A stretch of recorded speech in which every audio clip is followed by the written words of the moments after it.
Welcome to the hottest real estate topics on the planet, keeping you up to date with all the creative ways to buy and sell real estate without bank qualifying, so anyone can build real income starting today. Here is another great show with Dealmaker Bill and Pete the Rookie.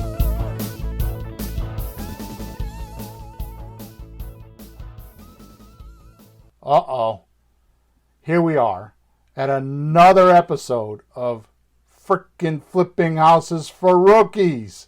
367, Peter. My goodness, when are we going to stop doing this? Yeah, exactly. Well, that's a good question.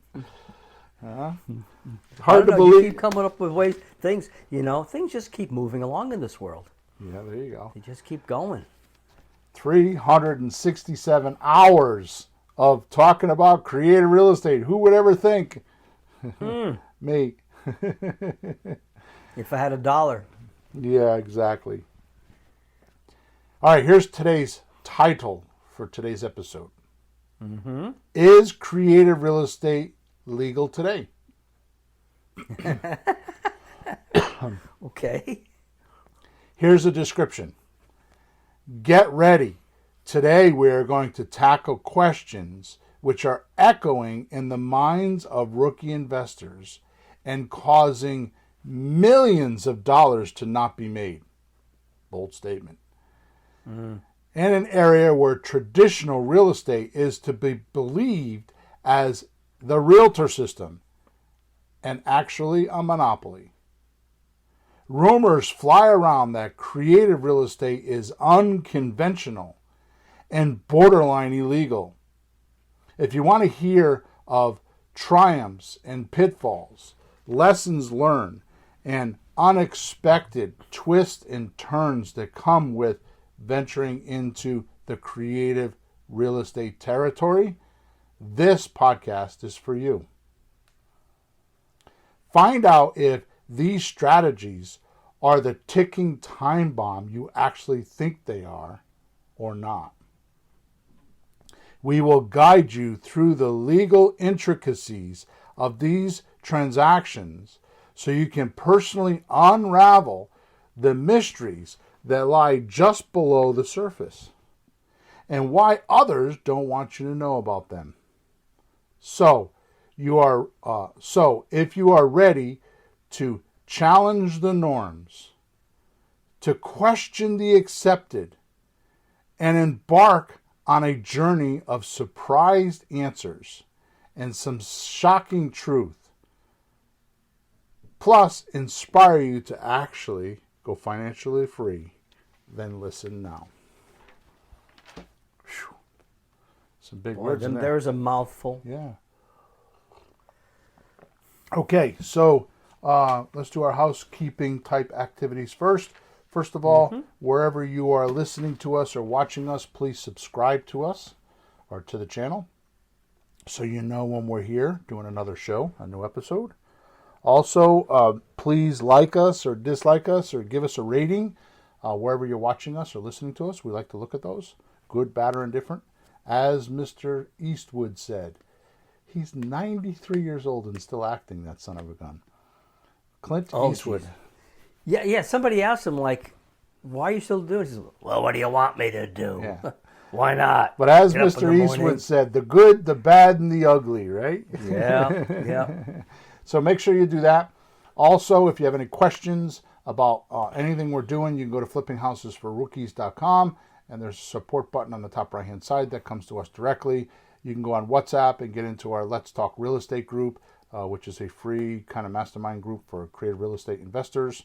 That's been pretty active lately. Guys have been passing deals around in there, so that's been pretty cool. And the last thing is, in the description of this podcast, there is a link. There is always a link for some tools or some ideas or some article I wrote or something that will enhance this actual podcast.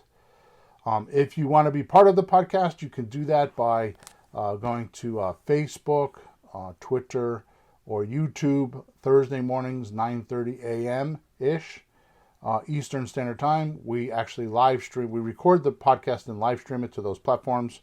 And then on Monday, it gets syndicated out to all the podcast platforms.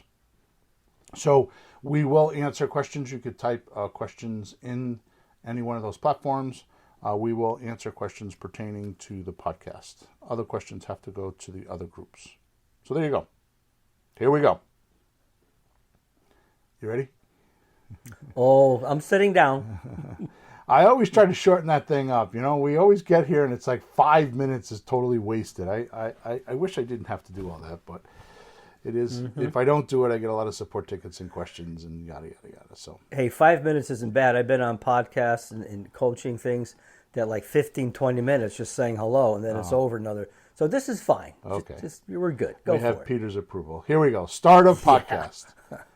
Uncharted territories is my promise today. Sounds like a challenging thing, doesn't it? Well, after 367 podcasts, what else have you got, mister? But after podcast number 366, which is the one just before this one, and it's called Exposing the Real Estate Mafia, top secret too. I think today will be a walk in the park for most of us. Today, real estate is a term that is reserved for property or land that someone has purchased, which is immobile by law.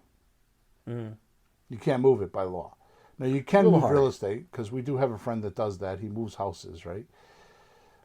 Mr. Merritt, right? Yeah. Well, what's the permits and stuff like for that kind of thing? That must be crazy. Yeah, totally. You know, you have to get the trucks and permits and probably cops following it and let everybody know it's coming down the road. It's a house. It is interesting. It is interesting. I have to sneeze.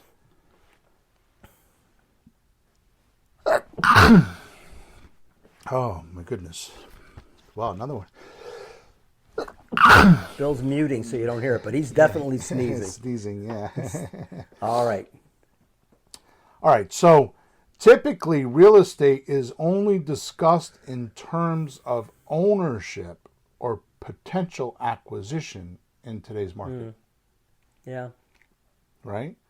So it's common to hear real estate referred to as something we own. Right. Prior to the 1900s, Peter, because I did a lot of research on this podcast, and I actually learned some stuff. So prior to the early 1900s, real estate was considered something you occupied, not owned. And it was the early 1900s when it changed, and I'm going to explain that to you today and why it's actually legal to do. Okay. I didn't know that.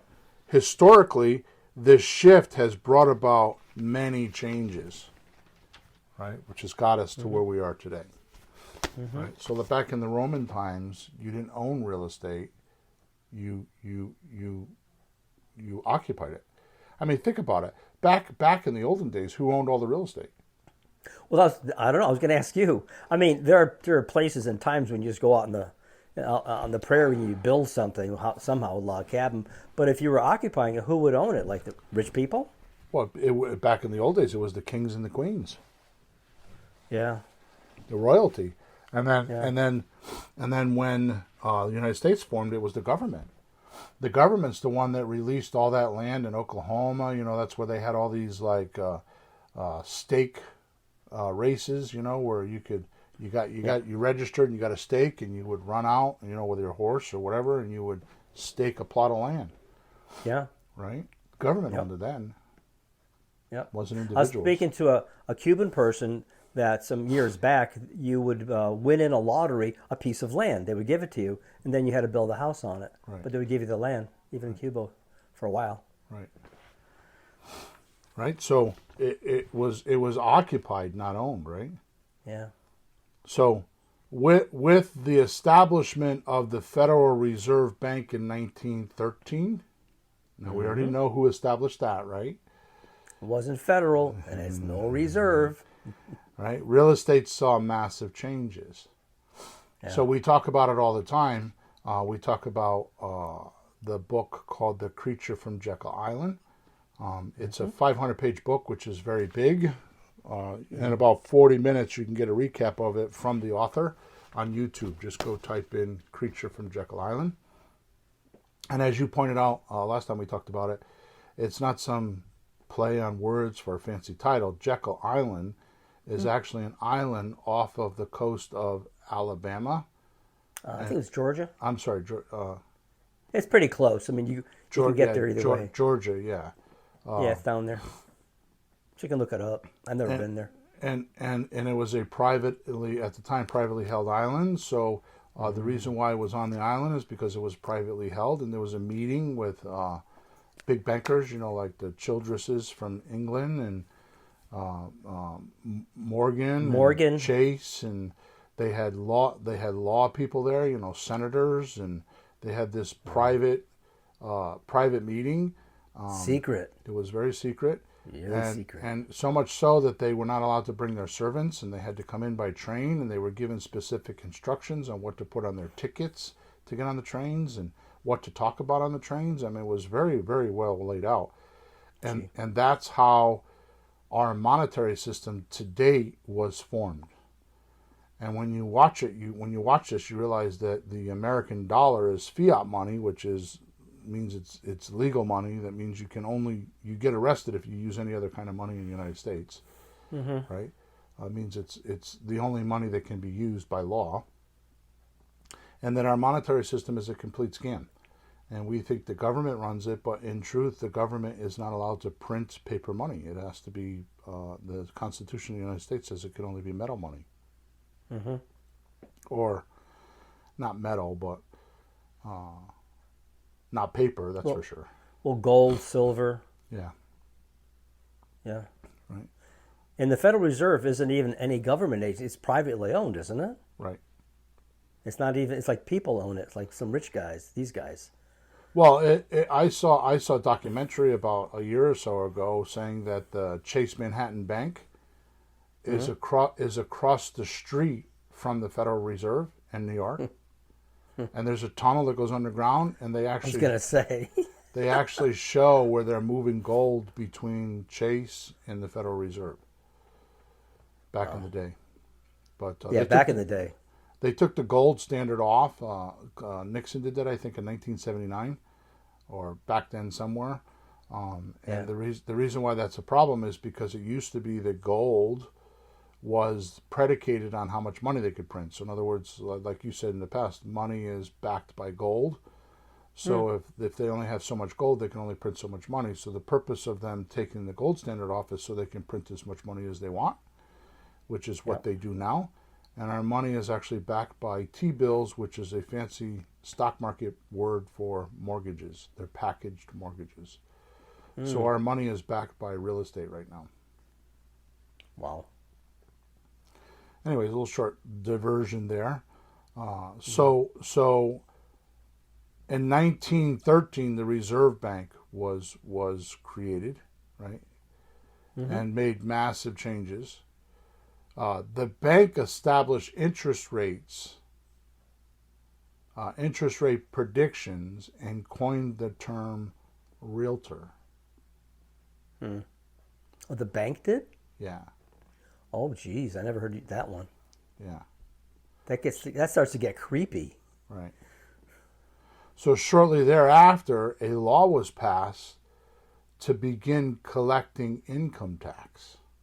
Right. So if you watch the and I'm going to tie all this together. Why is creative real estate legal? And this is the reason all this matters on whether or not it's legal, because it's very legal. It's just that this is mostly a cover up, right? And what we think is legal is actually not legal, which is the reason why politicians become politicians, because they go into a new realm of money. They go up to where the money's being printed and where it's free, right? That's how they all become very wealthy. Because what happens is,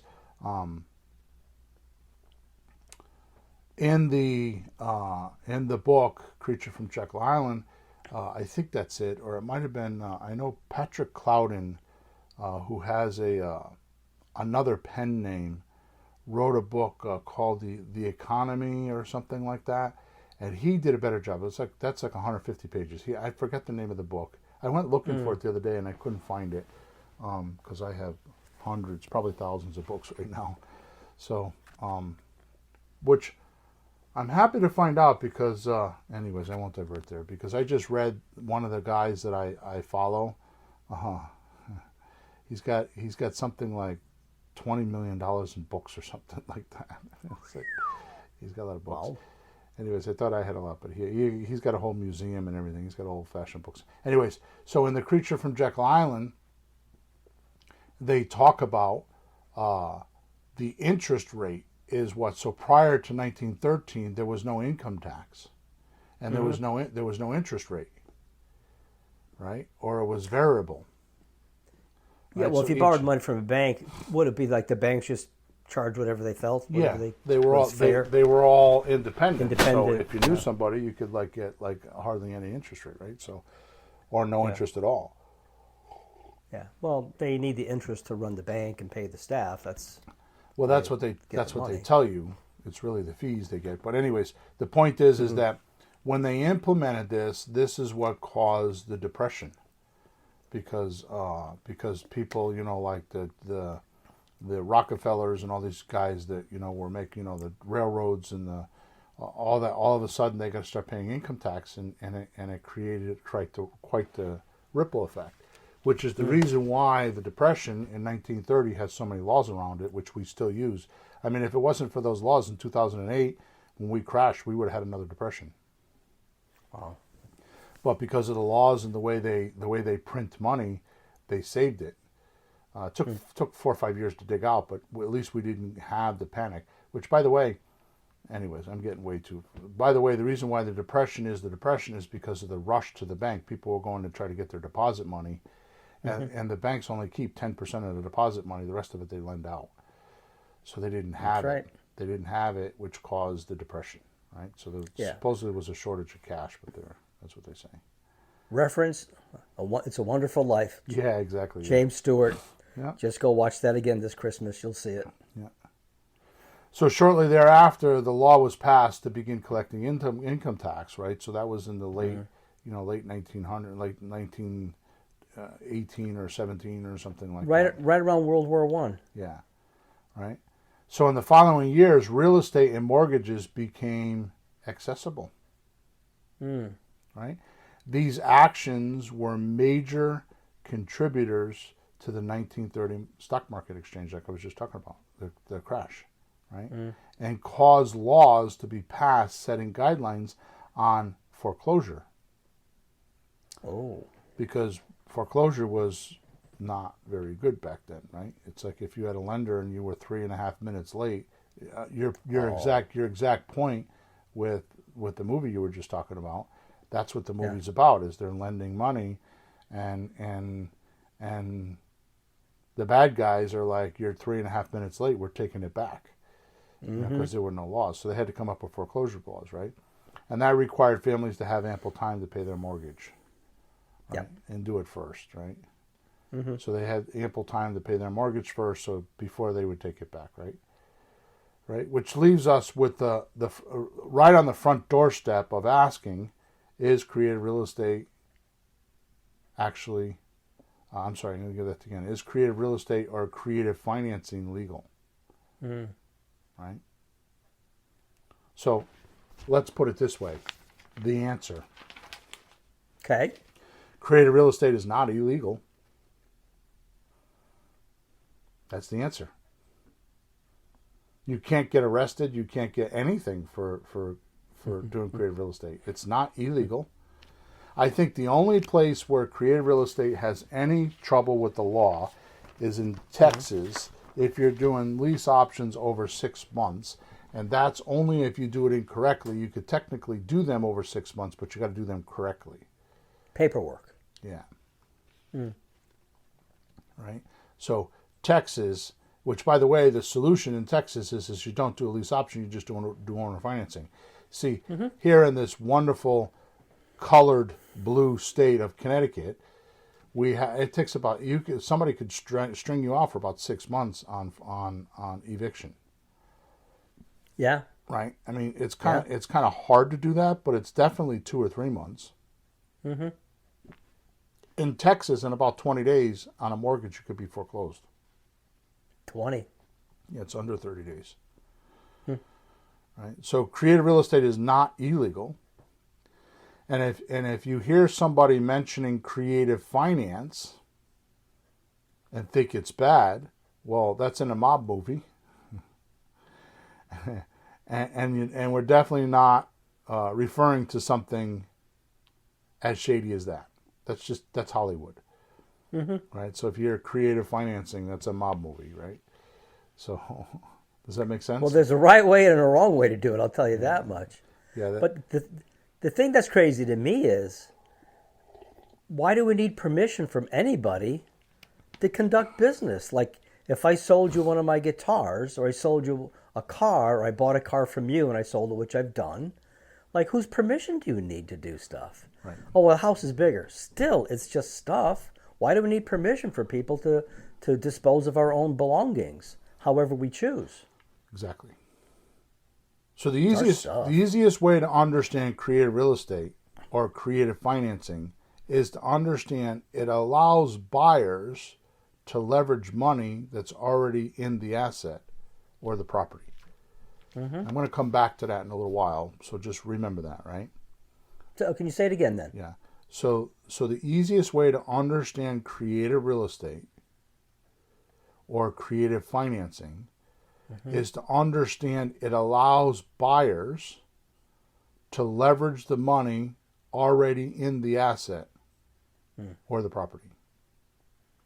Right. So allowing sellers and buyers to minimize costs to sell and maximize profit with flexible terms. Okay. So terms that often can't be fixed with just money alone, like with the Realtor banker system. So, Peter, I normally do this, but why don't you take a couple minutes? You want to just give us some examples of how that would be? How a deal could not just need money, that it needs something else? Need or want? Because I know a lot of times people. I had a call yesterday. I'm going to tell you later. There's a guy in the area I know that's a wholesaler, and once a blue moon he calls me when he has a deal that isn't very good. He doesn't want it. He wants to see if I'll take it, but he has some guy who wants creative financing. He doesn't want to sell outright. It's an $800,000 piece of property. He probably doesn't want to sell it all at once because he'll be hit with a lot of tax implications. So he'd rather stretch it out. So he's looking for some kind of terms. But the terms weren't very good that he wanted, so kind of moved on. Yeah, so the point that you bring up right now is okay, so if he were to get $800,000, that's a problem for him, because especially if he's not living in the property, or if he has more than a $250,000 gain, if he does live in the property, if he's got more than a $250,000 gain, which is possible because somebody like that could have bought a house for $300,000 10 years ago and it's worth $800 now. Oh, easily, yeah. He has major tax ramifications. He's going to give away a vast majority of his money. So that's a point where money doesn't help the seller. So the realtor system would actually hurt him, penalize him big time, hundreds of thousands of dollars. Yeah, the money's okay, but all at once can be a problem because big brothers look at it and they want their cut. I was talking to someone else. They're selling a $500,000 house, and it's like he was saying that conveyance tax, when you convey the property from one person to the next. Right. In Connecticut, it's about at 1%, probably every place, 1%. So that's $5,000 on a $500,000 home. And what did they do? Right. They signed a piece of paper. It used to be, in Terryville, Connecticut, $20. Right. $20. Now it's $5,000 to sign a piece of paper. Thanks for the help, government, to sell my house. You really were very helpful to me. Right. So it's just a little crazy. So another example of not where somebody doesn't pay attention. I mean, money's always a factor. It's just, where is it on the motivation scale? Is it number 1 or is it number 10, right? So so the point, another one is, I bought a house one time, and the guy was living in Southington, Connecticut, and his wife was from Toronto, Canada. She was having her second or third child. He worked as some a management type guy in an engineering type of firm, like space engineering or something like that. Yeah. And I think he told me, I got to remember the numbers. I think he told me he was making like 150,000, but when he took this job in Canada, it was like 400,000. Oh. Of course, the money in Canada is different, but he was moving up the ladder, right?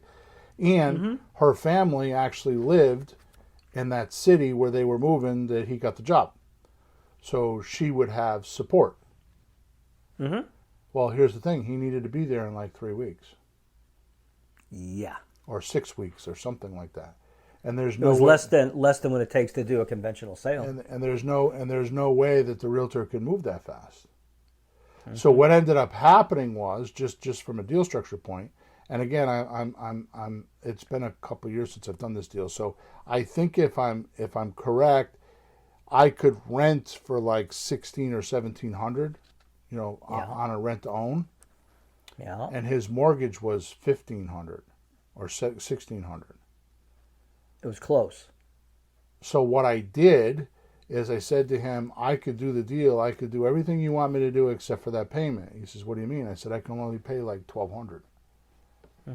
So I got him to pay the other, I'm going to say $300. My numbers aren't matching right now because I'm just winging it. The point is not the numbers, is the conversation. So what I'm saying is that he paid $300 negative cash flow.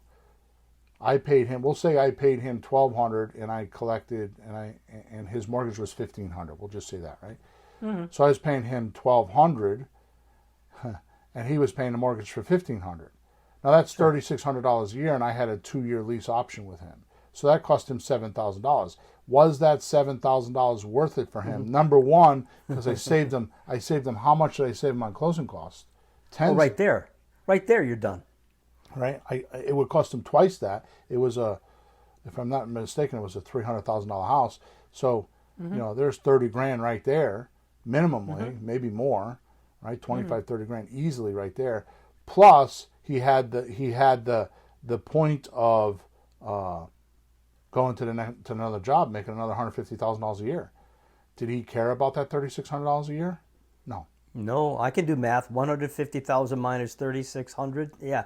Any day of the week, I'll do that deal. So this is what I'm talking about, and so many people lose this concept, right? They lose this concept. They think that creative real estate is a lesser because we're doing it because we don't have money, and we're trying to get real estate without buying money because we don't have capital, which is not true, because if you buy a real estate at the right number, there is more capital than you can even imagine. And if you don't know how to get it, it's because of your scarcity mentality or your way of promoting that property to lenders that would want to do it.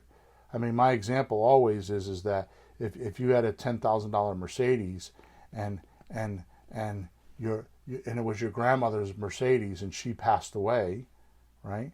And the estate just wants to get rid of the Mercedes, and they're willing to give it to you for like $2,000 because they just want to get it out of the garage, and it's worth $10,000, and you didn't have the $2,000. Do you think somebody would lend you $2,000 to buy that $10,000 Mercedes that's in pristine condition, that was owned by the little old lady that only had 5 miles on it?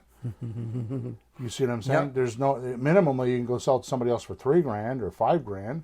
Right? This is the way real estate is. So if you're not able to get the money, it's because you have a bad deal. Yep. Okay. So those are examples of what we're talking about when we say creative real estate. We're talking about it's not just the money. People think it's just the money because most people that are doing creative real estate, you brought this up quite a while ago, don't have money. They're trying to make money. Right? Well, if you think about it, any business can start from scratch. A lot of things start from scratch. I started a business with a piece of paper and a typewriter and stuck a sign on the wall and got a customer. I think it cost me $1.50. Yeah, I mean, some of the biggest companies. I mean, Steve Jobs and Dell is that way. I mean, some Amazon was that way. I mean, some of the biggest companies now started in a garage. Well, if you can't start from scratch, maybe you're not so smart. If you have something good, you can do that. it's perfectly fine. I mean, So why do we talk about all this? And I want to move on. Why do we talk about all this on is creative real estate legal? Because the point that I'm trying to make, and I want to keep going here, is who's saying it is not, who's saying that it is not illegal. I'm sorry, who's saying that it is illegal is the guy that's trying to lend the money and makes the most amount of profit off of it. the guy who's losing to us doing creative financing. Right, exactly right. So what I'm saying here is that it's not always money that fixes a problem for a seller, right? Yep. Terms that often can't be fixed with money alone, right? Like what the Realtor system has, are our type of deals, which is why I always say, you know, when I'm training people, like, you don't need to go learn all the things that I have learned or people like me have learned. You don't need to know everything there is to know about a seller. All you need to know is if you have a motivated seller. And a motivated seller says yes more than they say no. You just need to know that. Would you be willing to take, you know, monthly payments? Yes. Would you be willing to take them for 10 years? Yes. Would you, you know, you don't ask this question, but would you be willing to not take a deposit? Yes. That's a motivated seller, right? So all you need to do is just call enough people and find that motivated seller, because that person is the person that is not thinking about just the money. They have a need. It's not greed. They have a need. Yep. Right? Other than money. Now, could money fix it? Yeah, but not as easily as they want it to. Or as fast sometimes. And what's happened just recently, we're way diverted here. We got to keep moving. But what's happened recently is the COVID expansion, you know, the inflation with COVID has made it so that it's so much money more than what, I mean, house is worth $150,000. Now in COVID, it's worth $250,000, and you put it on the market and you get $290,000. I mean, it's double the price that you thought it was worth, and at $150,000 you were making $50,000. Yep. So it's so much more money that people just cashed out because it was ridiculous money, right? So it left us creative investors like kind of holding our hand on our butt, because it was so much money they could fix anything. But that has in our current year, that has definitely tempered down, right? That doesn't last. And I just make this offhanded comment.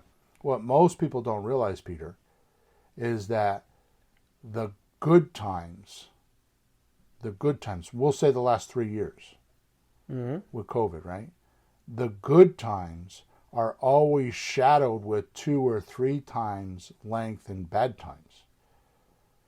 You said that before. So like when you have a hot market where it's easy to sell for a few years, it'll be a longer term where things calm down, right, and make it more normal, more rational transactions that we would do. And my observation is it's 2 or 3 times. So if you have a 2-year good period, it's probably going to go 6 or 8 years that it's not so good. Right? Yeah. So anyways. But that's good for us. Right. All right. So the banks believe that they have all the money, or all the legal money, and anyone who is not certified under their strict and unscrupulous ways are considered a criminal, or have done a criminal offense to lend money for profit. Because there's what we call banking laws, right? Truth is, someone who engages in unlicensed lending is typically known as a loan shark and their ideologies, right? So that is changing the last 5 or 10 years, because what's happened is the hard money market.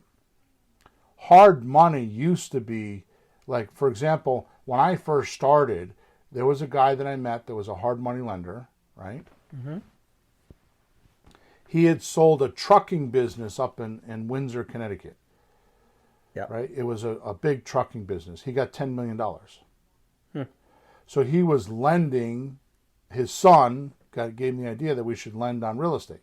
So they were lending his $10 million for real estate. And back then, it was not as hard as it is now. It was just like 12%, and that was it. And he worked off of a 75% loan-to-value ratio. Back then, what I used to do when I used to borrow from him is I'd borrow from him to buy the house, and then we would put up our own money to do renovations. And we did well. Well, unfortunately, that didn't last very long because that turned into 12 and 14%, and then they went into 3 points. Right? So points are interest without time.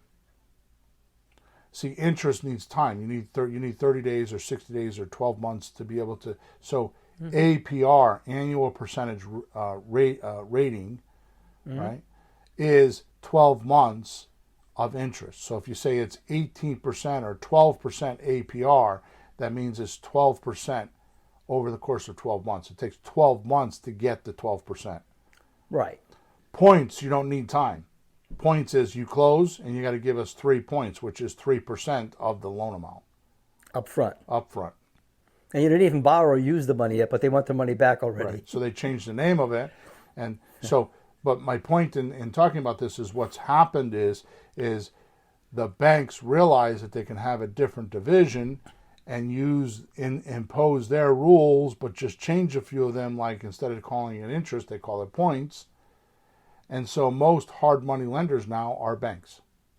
They're a branch of a bank or something like that. And actually affiliated directly with the bank? Yeah. So here's what happens.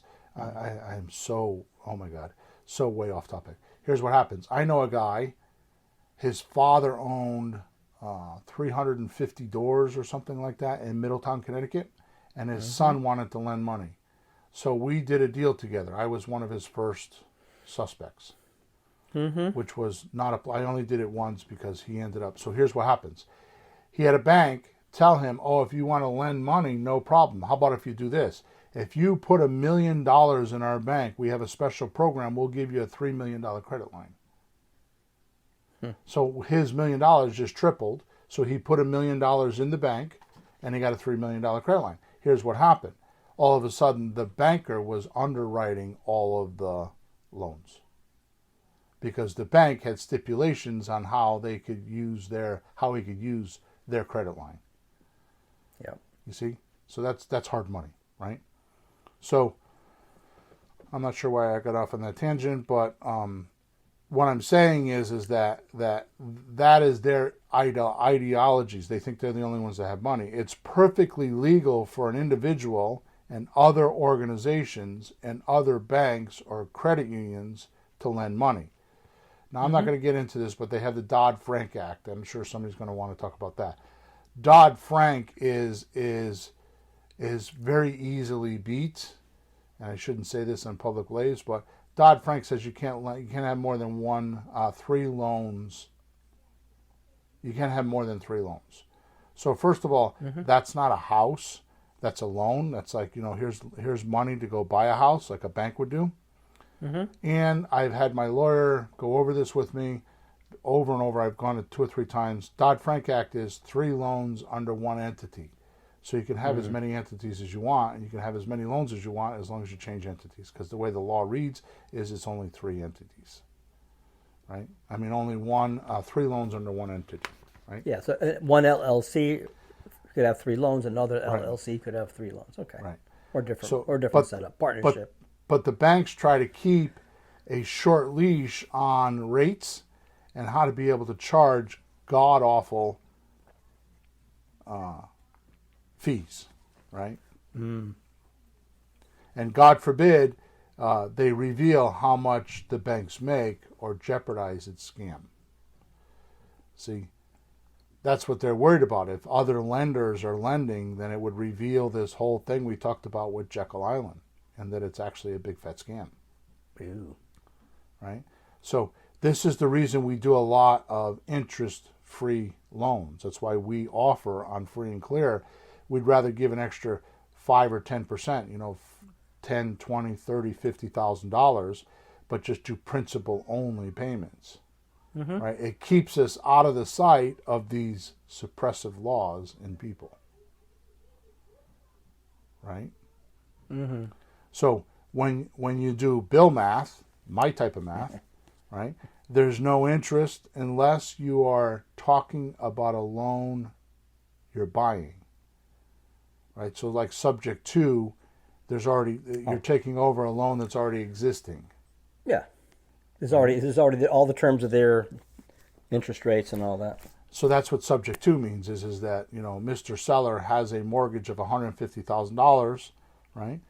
And he signed a note and collateralized the note with a mortgage, which means the house could be foreclosed on if he doesn't pay the note, right? Mm-hmm. And you're taking over that loan subject to the terms on that note. Right. Right? So that's where the slang came from, right? So we adjust our profits. Now pay attention to this. This is important. So I don't have to use interest because I adjust my profits in the lease amount of payment, because most of my properties, almost, in fact, all of them now, I never sell them anymore. I've sold some stuff in 2021 and 2022, and I don't plan on selling anything for a long while, right? Mm-hmm. But I sell my houses on a lease with a purchase to buy, right? And not many of them purchase to buy. Most of them don't do it. Even like right now, I've got one that tells me he wants to do it, but I gave him a purchase sales contract 3 weeks ago, and I haven't heard from him. Crazy. So, anyways, my point is that I make my adjustments in the lease payment. So I don't have to mark up interest because, first of all, interest is a taxable event. So if you make 2 or 3% interest, it's considered income, and you're taxed on it. Yep. But if I mark up my mortgage, like I'm paying $1,200 and I get $1,700, it's income, but I also get all the write-offs that go along with it. Right? So it's a different type of income. Yep. Now remember, from previous podcasts like number 362, how creative real estate actually works, right? We talked about creative real estate deals and what controls them,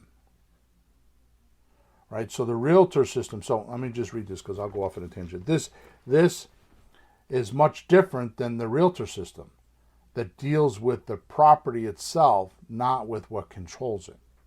Mm-hmm. Right? So the legal term is an edifice. So you have land and an edifice. An edifice is considered by the tax man an improvement. Right. Because it was just land before, and you put something on it that has value because you can live in it. Right. And your assessed value is the improvement. Mm-hmm. Right? So that's why the land's not going to. The land can appreciate because things go up, but it's still land. It's dirt. It started as dirt. It's still dirt. It's going to be dirt. Right. So that's the reason why when they do the assessed value, it's usually 70% of the value of the land or the whole property, because 30% is land and 70% is what's on the land. Yeah, on average. That's a good rule of thumb. And they use it. Now, the reason why they do that is not because of some tax man made that up. It's because the IRS allows you to write off that 70% called depreciation for 27 and a half years, right? Because the house will deteriorate and depreciate. It won't be worth as much because you're using it. Although it's actually opposite of that, that's how the IRS sees it. So they give you 27 and a half years to write off the 70%, right? Yep. So it's all tied together with the bank. You see, this is all from the bank. It all started in 1913 when the banks decided they wanted to start lending money for real estate and invented the word realtor. You see where I'm going here? So that's crazy. It's a little bit of a long way around, but my point is what happened. How did we buy and sell real estate before then? Mm-hmm. Before 1920, right? So this is why we always spout, right? Now listen to me, because this is extremely important. I've said it in a couple podcasts, and until you get this straight in your head, you cannot do what we do. You cannot be a creative, hardcore creative real estate guy. You'll get bounced around too much like a pinball machine, a pinball on a pinball machine. You'll just get bounced around, right? So this is why I always spout real estate is made to take money out of it, not put money into it. The reason why is because the seller already has the money into the property. What you're doing is leveraging that income. You're leveraging that money by either doing a lease with an option to purchase, or doing subject to paying the loan for the seller, right? Or whatever. I mean, it could be a free and clear house. The point is that the owner already has the money in the house. So why do you have to go get new money to take out the owner to get the other money? I mean, Exactly. I've done deals where I take over the mortgage payment and then give the seller a check for $20,000 or $30,000 for their profit, and they walk away. Why would I want to borrow $150,000 when I can only borrow when I only need to borrow $20,000? Just his equity that he's expecting, his profit. Sure. Right.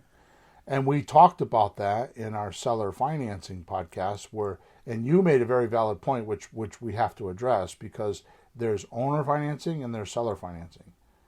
Right. And there's a difference between those two words, which you made the point of. I didn't. You said that I was saying it, but you pointed it out. The way you were talking, it gave me the idea. So we'll split the credit on that.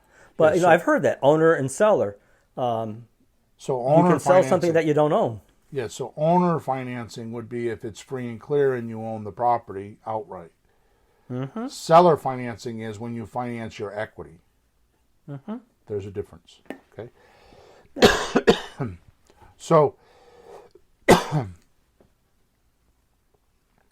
So when you do these creative real estate deals, the first thing you're going to do is you're going to cut out the 12 to 15% in closing costs that goes to all the professionals. Right? We talked about that in episode 366, the real estate mafia, right? So you're going to cut that out. So minimally you're going to save that, because most sellers don't know they got to take 12 to 15% of their profit and pay it for professional fees. Like the realtor and the insurance, the lawyer, the lawyer, title, closing costs, insurance, all that stuff, appraisals, inspections, and they all require it. So you can't do it with just one of them. They all require it.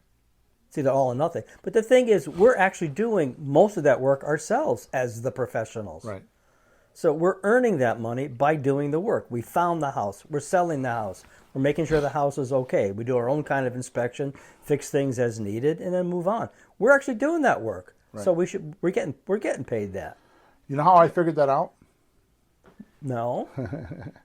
I did a deal many years ago. And I bought a house, and I used my attorney. It was the first time I used an attorney in a while. Right? It was back some years ago. And it was owner financing. There was no realtor involved and no bank involved. And I did the transaction and was never asked for insurance. And I realized like 3 or 4 days later, oh shit, I got to put insurance on that house. Oh. And it made me start to think, wait a minute. And when I buy other houses, that's like, they won't let me close unless I have the insurance. What's the difference? And it just started from there. All right. So anyways, here's what I really want our listeners to do, because if you don't do this, if you don't take my advice right now, I feel like I'm only delivering half the podcast to you today. You have to, must go listen to podcast episode 360. It's kind of mistitled, but it says, "Are you ever tongue-tied when talking to real estate sellers?" That's where Peter and I go over all the money the seller makes by not selling for cash. Right? And the whole second half of that podcast is me role-playing with Peter being the seller, and I show you how much money the seller makes. I think we did it on a $400,000 house, if I'm not mistaken, and the seller made something like $168,000 more money by doing creative real estate. And this is not talked about enough, because we need to get the word out there, because the banker doesn't want you to know this. This is why I said in my description, they don't want you to know this, because the banker doesn't want that rumor going around that he's the most expensive shop in town. And by the way, we named in podcast 366, the monopoly is, if you want to sell real estate, the only place you can go is the Realtor system, or sell it on your own. So the Realtor system is the only thing in the United States that can sell real estate. So they monopolize it. And what has happened is, when COVID came, a lot of because they stopped working, they couldn't go in the houses and show them because of COVID, right, for about a year and a half. So a lot of people were doing transactions without them. My attorney at the time told me he was doing about 38 or 40% of his deals were without realtors. Mm-hmm. So what's happened is, and the reason why there's a shortage of houses is because they're not hitting the MLS, and the realtor system got hit hard, because people found out, oh, I don't need a realtor. And when you got 20 people at your front door saying, I want to buy your house, well, I mean, the only job the realtor really does is go find you a buyer. That's really all they do, right? Well, once upon a time, there was no intermediary service that would show houses. Now we got this thing called the internet, and everybody goes on and just looks at houses, and they're pretty much all there one way or the other. Right. You can see them. So anyways, you should go listen to podcast number 360, because it solidifies why creative real estate is such a marvelous, magnificent anomaly in the industry. Mm. And just that podcast alone, I mean, is like incredible. You have to listen to it. Okay? Yeah. So it's truly fascinating to hear how simple math does so much in a seller conversation when done correctly. And that's what that podcast 360 does. It just shows you how simple math works. Well, there's an aspect to that I explain it this way. It's very short-sighted to just say how much is the house, how much you're selling for, how much profit do you get. That's extremely short-sighted. Right. The full view is down the road, when you hold on to properties, all the things that happen to put money in your pocket, save you money, increase the value, and you add all that up, and there's a lot of money there. But it's not short-sighted. It's like taking a full, long-range look what's actually happening. Unless you're planning to live for like 3 months and that's the end of you. We're here. Look at the long run and see what happens. That's what this is about on 360. It started with me reading the book Alex Mendoza read, The $100 Million Offer. Oh, yeah? Right? And it started with that. And you and I were trying to figure out, how could we make an offer to the seller that was so that they would feel stupid saying no to. Mm-hmm. And you and I worked on that. And then I had this realization, well, wait a minute, why am I trying to make an offer that the seller would feel stupid saying no? Because of a coaching client, it flipped around the other way, because when you're selling a house, you get all those people coming at you. And there's a bunch of, you hear all the idiots that are out there that are trying to do stupid shit. And it's like it flipped the coin. And then all of a sudden I realized, wait a minute, what offer would I feel stupid saying no to? And that's when I figured it out. That's when I figured out, well, I mean, why would I want to take $20,000 in cash today when I can make $168,000 in 3 years? Right? Well, that was also the answer to people wanting cash. Right. Well, if you really want cash, if you wait a little bit, you can have a lot of cash if that's really what you want. Or you just go borrow against the property and get the $20,000 out, and then just take the big. I mean, there's a big difference between 168 and 20. So just it's almost 148. Yeah. So just just go refinance it or borrow it some other place in a credit union or something like that, and use the money that you're getting from the house to pay off the loan. Right? Yeah. Anyway, so all right, creative financing. So let's get away from all the bad stuff. I can't leave on a bad note.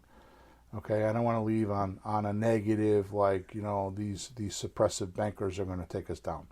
Okay. Give us some good news, Bill. So here are 6 things that I find. These are core beliefs that I have and why I do what I do every day. Now, I know I'm different, and you were the first person to make me realize that. that I have an actual crush on creative real estate.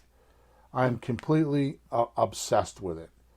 I mean, I don't. It's like music for you. Yeah, I just can't stop thinking about it. I talk about it, you know. Yeah, I'm in my element when I'm talking about real estate. My wife even says it to me. She's like, when you talk about real estate, you just light up, right? Mm-hmm. I mean, I'll be with her. We were with her family, and I was just like, you know, they're talking about whatever, and I'm interested, but not like with real estate. Anyways, so here we go. One, creative financing works in up markets and down markets. There's not one that's better than the other. See, right now, the Realtor system isn't going to work so well because it's 7% interest and they're struggling. Mm-hmm. Right?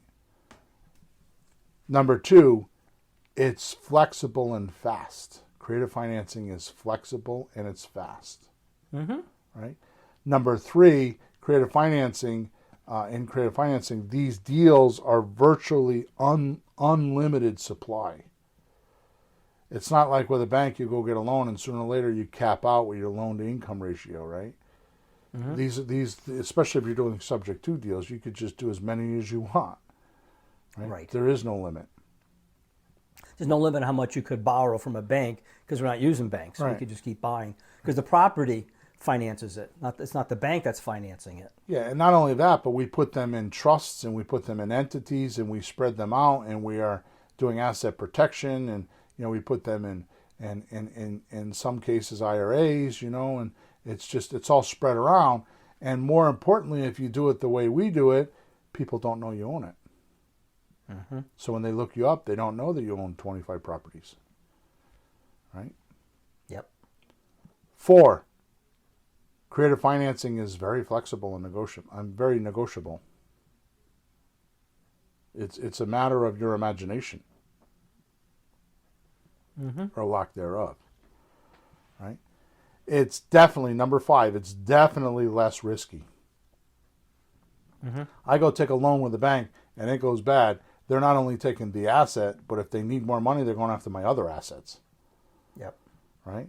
With creative real estate, that doesn't happen. You walk away. You piss some people off, but you walk away legally clean.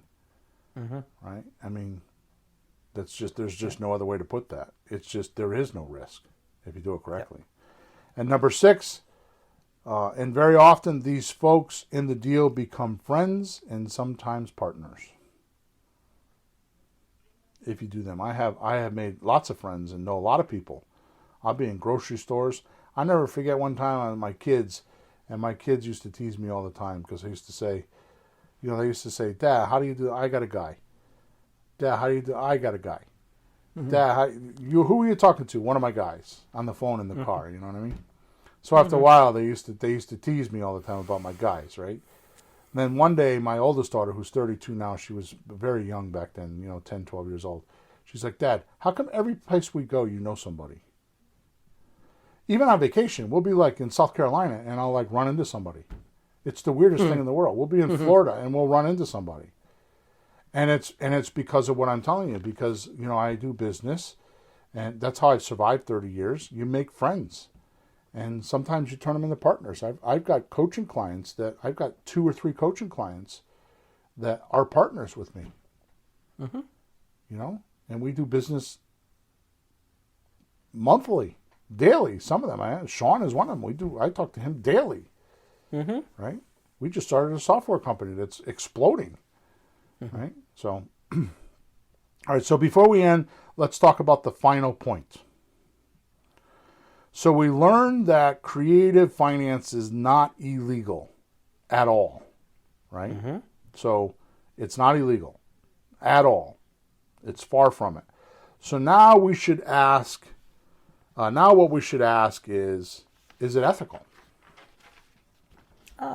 That's actually very good. Yeah? Well, legal and ethical are different. Some things are legal, but damn, that's not ethical. Right. So yeah, go ahead, do this one. So both questions of being legal and or ethical roam around this answer. There are always rules.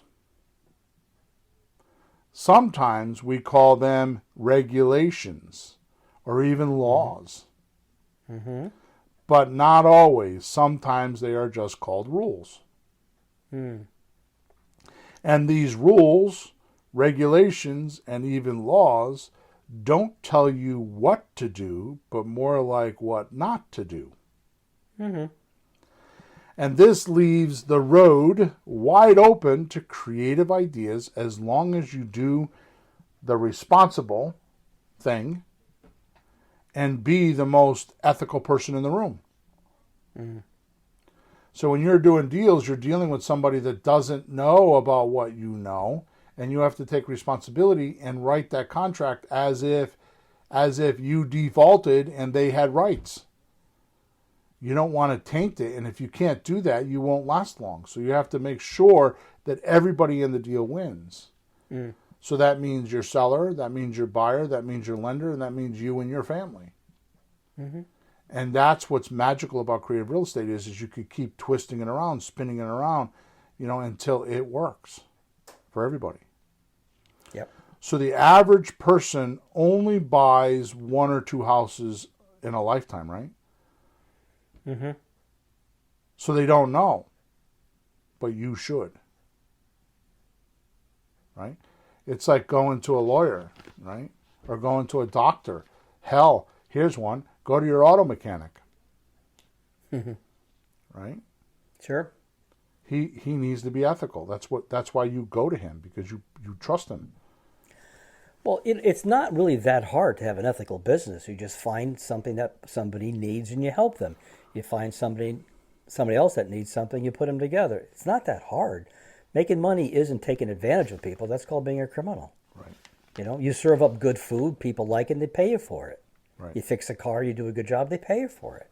So that's what we're doing. We're doing a good job to help sellers sell and buyers buy. Yep. Why not? Perfect. I tell people sometimes, when you get into the conversation, you just tell them, like, well, I can help you because my partner and I just know a lot about real estate and financing. We've studied, we've been to courses, we've been trained under the top guys in the country. We work hard to learn the opportunities that you can have. Done hundreds of deals. Yeah, and tell them, like, I worked hard to learn this. I have opportunities. I'm a teacher for music and other things.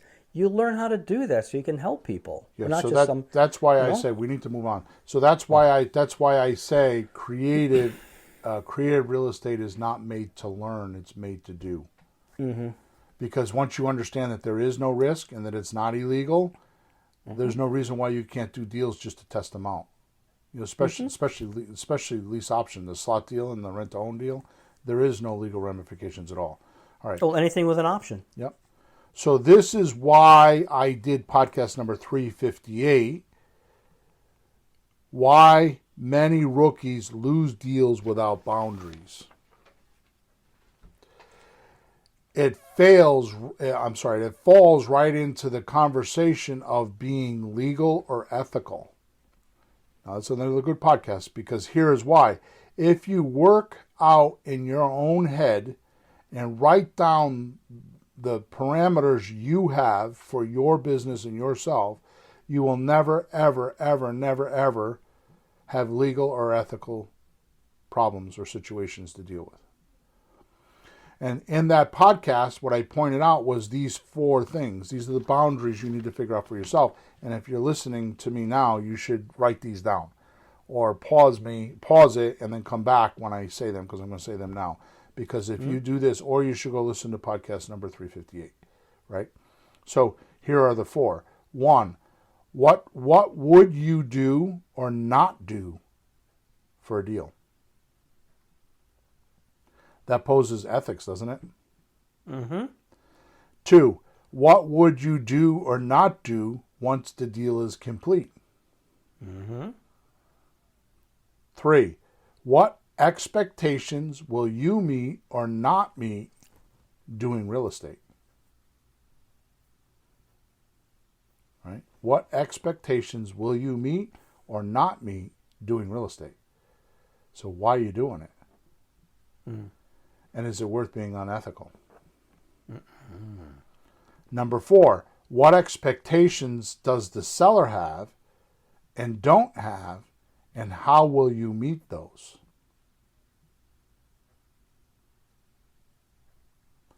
Those are all 4 very good questions that if you work them out will keep you legal and ethical.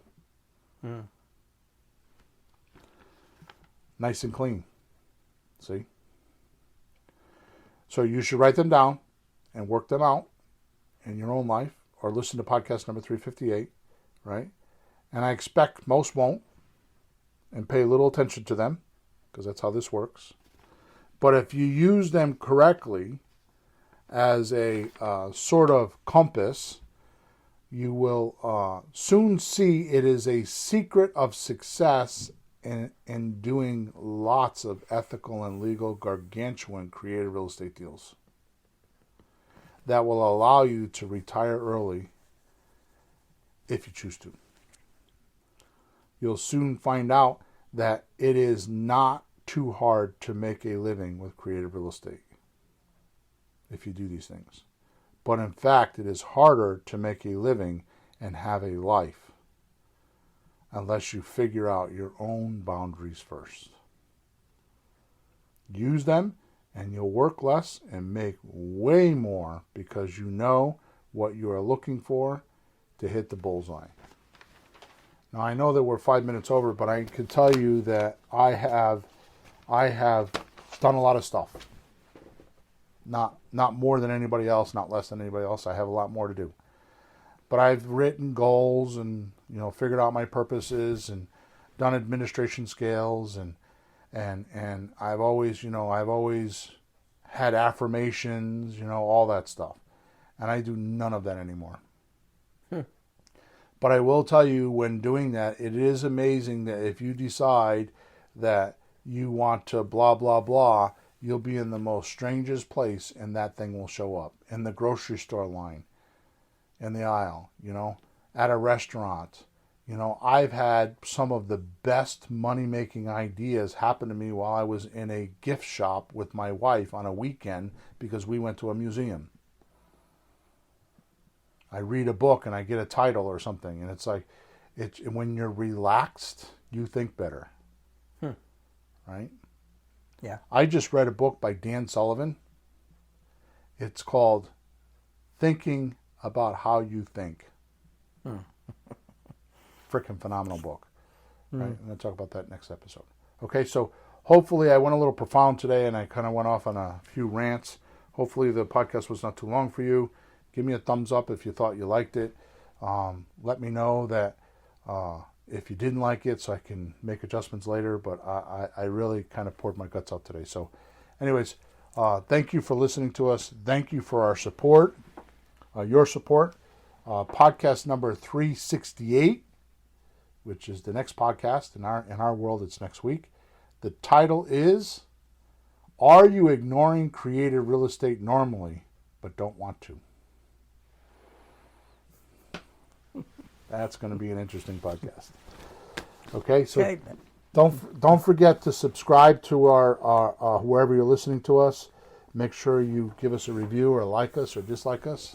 Thank you for doing that. If you need any help, go to Flipping Houses for Rookies. There's a bunch of free stuff on there. Plus, there's a support ticket so you can get a hold of us and ask questions. Or you can go to WhatsApp, and look up Let's Talk Real Estate and get involved in the group. Or send me a support ticket and I'll send you the link. Okay? Thank you for all your support, and we are over and out. Have a good week and flourish and prosper.